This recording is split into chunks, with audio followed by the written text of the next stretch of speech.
friends, lovers of cricket happenings. This is your host Ram.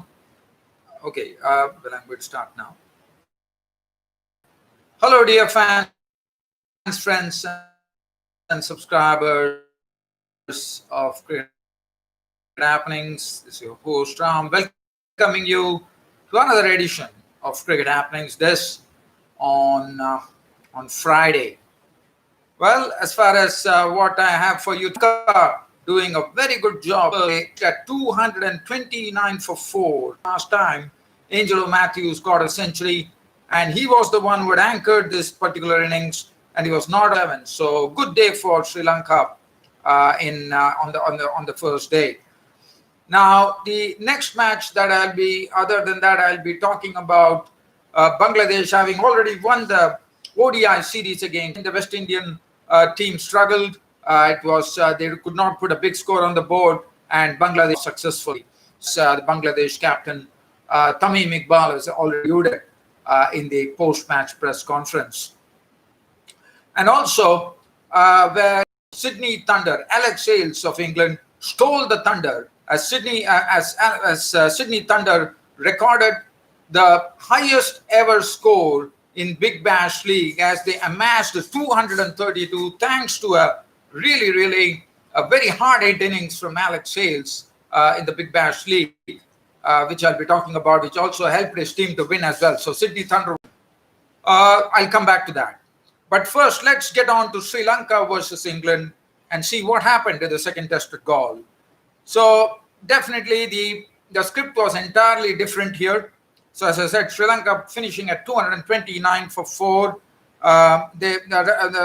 In fact, the Sri Lankans were the ones who actually elected to bat first. Probably they knew the conditions well, because if you listen to Angelo Mathews, the reason he decided to bat first, Angelo Mathews, Dinesh Chandimal is the captain. We all know that.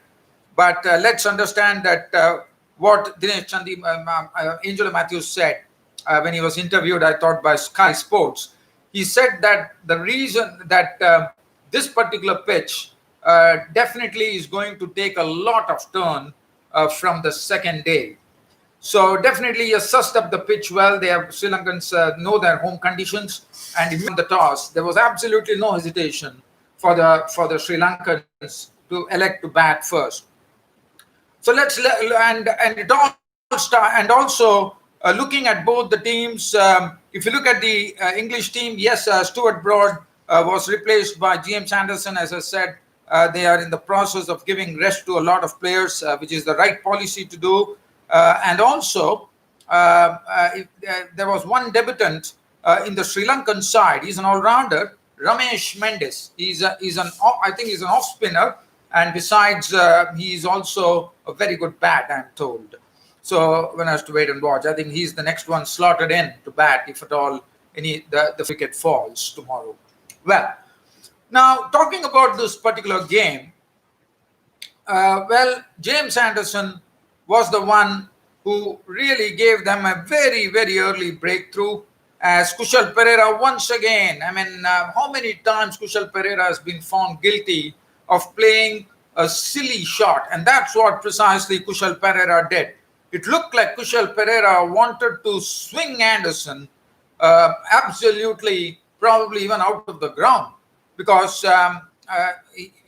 basically he wanted to deposit Anderson over long on, because the way he tried to play the stroke, because we know that Kushal Perera is a very aggressive cricketer. He tried to thrash James Anderson and trying to hit it over Anderson's head. And all that he managed was to get an edge onto it and Root pouched the catch. And that was the end. So Anderson picking up the first wicket, drawing first blood for the Englishman. Kushal Perera was gone. Caught Root, bowled Anderson for 6. After that, Fernando, who came back into the England team, had his timbers rearranged. Furniture, we can say. He rearranged the furniture, as it was a back of a length delivery from Anderson. And there was some extra nip as well. It got the inside edge of Fernando's bat. Probably he was not on top of the bounce, one could say. And that was Fernando was walking back to the pavilion for a blob. So there were 2 wickets. So Anderson had given them a double breakthrough, and the Sri Lankans were 7 for 2. And it looked like one was wondering whether the captain Dinesh Chandimal had taken the right decision here. So the score at 7 for 2. But after that, Lairu Thirimane tried to settle down himself. He was joined in by none other than Angelo Mathews at the wicket, the experienced Angelo Mathews. And both of them started stitching a partnership, started taking Sri Lanka out of a tough situation that they were. And they added, I think it was 69 runs to the good as they took the score on. Just before lunch, Lairu Thirimane, after contributing 43, was very watchful, he was very cautious. But again, Anderson came back to his second spell. And this time, it was on the corridor outside the off stump. And he tempted Thirimane as he got a bit of bounce as well after hitting the deck. And the ball actually hit the edge of the bat of Lairu Thirimane and nestled into the gloves of Butler. And that was 76 when Thirimane was out. And once again, the Sri Lankan team was definitely in trouble at 76 for 3. Angelo Mathews was there, and he was joined in by Dinesh Chandimal. But let's talk about Angelo Mathews. Angelo Mathews, he showed, we all know what an experience he had. But what he did best was he forged a very good partnership along with Dinesh Chandimal, who gave him good company. And these were the 2 experienced persons in the team who were right there in the middle. And it was very, very vital that both actually went on to stitch a partnership. And that happened. That happened with 116 runs added with these 2 players, by these 2 players, Angelo Mathews and Dinesh Chandimal. With Angelo Mathews playing only the way that he's someone who can always play his strokes. He can anchor the innings, and he can also wait for the loose balls to score off. And he was looking in good touch. He was looking absolutely confident at the crease. Dinesh Chandimal, on the other hand, a bit more aggressive than he also deposited, I thought it was best over the fence as well, and he contributed 52. But when the score reached 193, when things looked like the Sri Lankans were definitely steadying the ship, that was the time they definitely needed Dinesh Chandimal to stay there at the wicket. And but Dinesh Chandimal fell a victim. Wood got his first victim, as with some very good in-swing bowling from Mark Wood. Chandimal was a goner. As he was gone, that probably would have gone on to hit the leg stump. And Dinesh Chandimal was gone, LBW for 52, 4 fours and 1 6 in that, and the score at 193 for 4.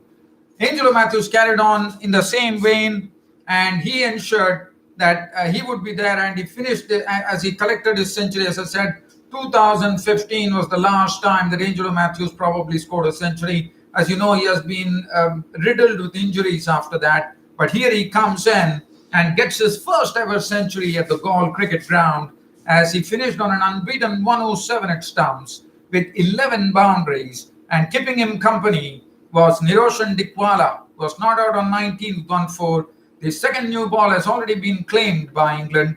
And as Angelo Mathews definitely said in the post-match press conference, that a lot of turn from the second day itself. And that is something, if you look at the Sri Lankans have 3 spinners, Mendes. So I think it will be a very, very interesting session. So right now the second new ball is absolutely raw. It's not gone for a lot of overs, probably 6 or 7 overs. So definitely there'll be a task which would be in place for Angelo Mathews and Dikwala. The Sri Lankans still have Ramesh Mendes. It's an unknown quantity. One has to wait and watch as to what he can come up with. Dilruwan Perera, there's a big tail as far as Sri Lanka is concerned. So if England can make some rapid inroads, they would probably in a position to even restrict the Sri Lankans. And as I said, England are the ones who are going to bat last on this pitch, and the pitch could really crumble big time. And that would be going to the advantage of the Sri Lankans. So 229 for 4 is the final tally. Anderson had a wonderful day on the first day of this Sri Lankan tour. 19 overs, 10 maidens, 24 runs and 3 wickets. Mark Wood was the other wicket taker. 17 overs, 2 maidens, 1 for 47. 11 overs, 2 maidens, none for 36. Sam Curran, definitely, if you look at his bowling, he did not pick up any wickets. But I thought he definitely bowled a good line. Jack Leach, 22 overs, 3 maidens, none for 66. And the other spinner, 18 overs, 1 maiden, none for 54 was Dom Bess. So that is the match situation at Galle. And as I said, I think that it's going to be a sort of a very interesting battle coming up on the second day, as definitely I think there'll be a good challenge for England here. First to pick up the wickets and then see to it that they could bat well. Now let's go on to Bangladesh. We go on to the second one-day international between Bangladesh and West Indies. And Bangladesh were already 1-0 to the series, and it was a matter of clinching the second one to go and take a 2-0 lead and thus win the series. And that's already been done as Bangladesh won the match by 7 wickets. Let's have a look at the teams now. Looking at the team, there was one debutant for the West Indies, John Ottley came into the team. So John Ottley, and I thought he was impressive as well, because it was West Indies who batted first. Again, they could not put up a good score. This, as I said, the conditions were much better than the previous one-dayer, but still West Indies still lacked the acumen, one could say, as they were bowled out for 148, and it's pretty understandable with lots of mainline players not available. Looking at the card there, John Ottley had a very good debut. He looked very good at the crease. He contributed 24 of 44, 2 fours and 1 6. And also, and his contribution was vital. His wicket was claimed by Mathews and Miraz. Sunil Ambrish was out for 6 again. Mustafizur Rahman doing a good job. It was a good catch which was taken at the Galle region as Mathews tempted Sunil Ambrish with a ball which was actually slanting across him. Joshua De Silva, I'm a bit disappointed at Joshua De Silva because after showing the promise that he has shown against New Zealand in the very first tour, I'm very disappointed to see that this is the second time in this one-day international that Joshua De Silva has shown that spin is something which he has to really train against, because this was a length ball which was absolutely tossed up by Mathews and Miraz, and probably Joshua Silva was expecting the ball to turn, but it was the perfect, the floater as we call it for the random off spinner, Mathews and Miraz, and his off stump was out of the ground. So that was Joshua De Silva gone for 5. Andre McCarthy again, they still had the same problem. Shakib Al Hasan was once again in the mix. He was causing the troubles that he was been causing, and he continued with that. He picked up 3 wickets today. McCarthy was out for 3, bowled by Shakib Al Hasan. Jason Mahmood is LBW for Shakib Al Hasan for 11. Kyle Mayers definitely was the highest scorer, as we remember, but unfortunately he got into a terrible mix-up, I thought, and which resulted, in fact, Jason Mahmood with his captain, he got in a terrible mix-up, and it was just over, and he was run out by Najmul Hassan Shanto, and Kyle Mayers was out for naught, which was not a good thing for the West Indies. Krumar Bonner contributed 20. He was a victim of Hassan Mahmood, lost his stumps to Hassan Mahmood as he chopped down. Roman Powell, well, he did his job. He is the only one I thought has been very, very consistent. For the 2 one-days he has contributed. And Roman Powell here, he's a good hitter of the ball as well. And it was some late order hitting which he contributed 41 with 2 fours and 1 6, and also the highest score for the West Indies. But he was dragged out of the crease by Mathews and Miraz, and it resulted in a stumping for Mushfiqur Rahim. So Roman Powell is gone. After that, Raymond Reed for 2, Alzari Joseph 17, hit 3 fours in that. Akil Hussain not out 12, and that was the end of the West Indian innings. 148 all out. Mufizur Rahman once again impressed, 3 minutes, 2 for 15. Rubel Hussain 7 was done for 23, not in the wickets column at all. Hassan Mahmood 1 for 54 was a bit costly today. Mehdi Raz was the pick of the bowlers, 9.4 overs, no maiden, 25 runs and 4 wickets. And Shakib Al Hasan continuing his good work, 10 overs, no maiden, 2 for 30. Now, Bangladesh were given a target of 149 to win the match. And everybody, I thought, definitely had a bit of a hit in the middle. Litton Das, the opening partnership, started off with adding 30 runs before Litton Das' wicket was claimed by Akil Hussain. As you know, Akil Hussain has been the standard performer, no doubt about it, as this ball from Akil Hussain, the left-arm spinner, was coming quicker through the air, and Litton Das fell a victim. He was caught on the back foot. and he was in front of the stumps. The LBW will Hales for 22 of 24 deliveries with 4 boundaries. Tamim Iqbal, the captain, got off to a very good 50 as Reefer picked his wicket with some extra bounce got from the delivery that he bowled, and he took the outer edge. But Tamim Iqbal made 50 of 76 deliveries, 3 fours and 1 6. Nadmul Hussain Shanto was a victim of Jason Mohammed for 17. But after that, the 2 veterans were there in the middle to nurse the Bangladesh to their ODI series win. Shakib Al Hasan finished on an unbeaten 43 of 50 deliveries, which included 4 boundaries. Mushfiqur Rahim was not out on 9. He consumed 25 deliveries without a boundary, and the game was all over. The game was wound up by the Bangladesh team. They won the match by 7 wickets with 100 balls remaining in the match. Al-Jari Joseph, 10 overs, no made and none for 42. Kyle Mayer, 2 overs, none for 15. Akil Hussain, as I said, I thought he was a bit on the costlier side today. 9.2 overs, no made and 45 runs and 1 wicket. Jason Mohammed, 7 overs, 1 for 29, also was a bit costly. Raymond Reefer, I thought, bowled well today. 5 overs, no made and 1 for 18. And Mehdi Hassan Miraz, for his 4 wickets, took away the man of the match. So I think definitely for West Indies, it's becoming more tough. One can really understand that, but one only feels for West Indies that they could at least salvage something on the final ODI, which is coming up, which should be a mere formality, but for West Indies, it would be to get back into business. But for Bangladesh, as Tamim Iqbal, the captain, has already alluded in the post-match press conference, he said that they can do some experimentation, which is definitely welcome, so that some new Bangladesh players could have a look in. Other than that, yes, let's talk about the Big Bash League now. Alex Hales, playing for Sydney Thunder, totally lit up the Adelaide Oval today with his record-breaking century. I mean, it was not record-breaking. This was his 4th T20 century in a match. This particular match produced 400 runs with a good chase being ensuing between both the teams. But Sydney Thunder was the one where I thought, as I said, Alex Hales totally stole the Thunder with 110 to his name. Sydney Sixers challenged it by scoring 5 for 186. Enriquez made 56. And let's have a look at the scorecard and see what was Alex Hales' contribution. So Alex Hales, coming in as opener, thrashed 110 runs of 56 deliveries, which included 9 fours and 8 sixes.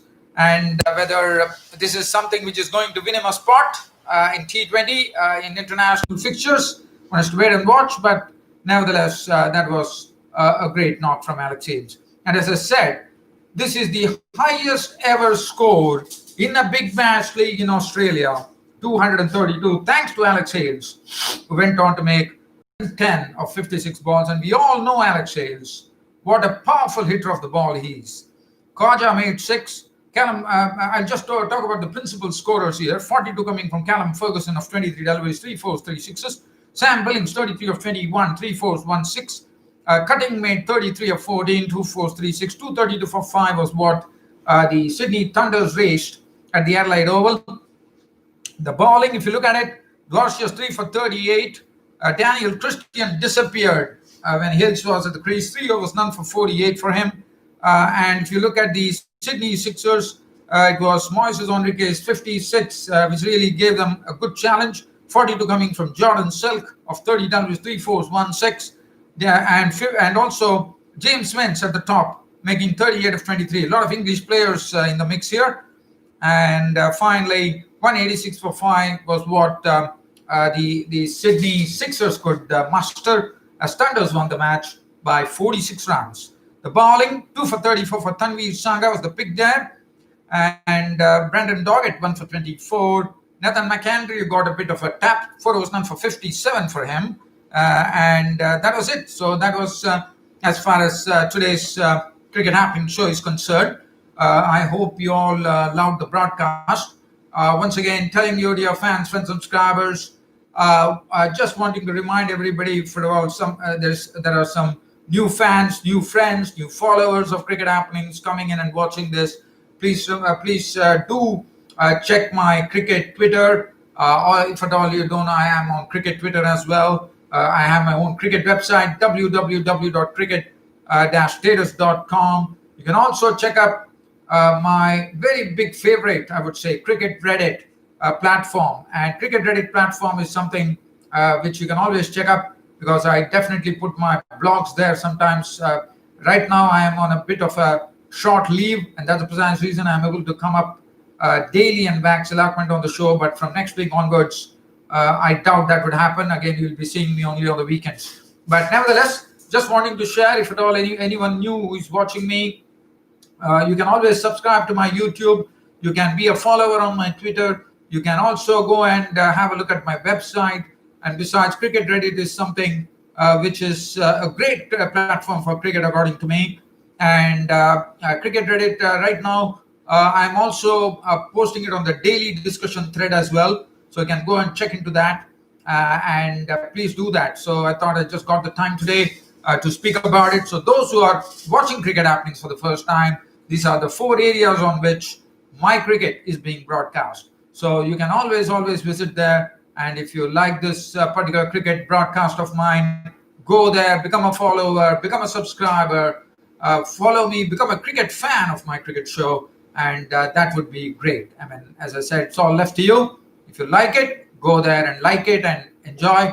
Other than that, I have nothing else to say. Thanks once again to everybody for all the company and support that you have been giving me on this cricket show. It's time for me to say goodbye.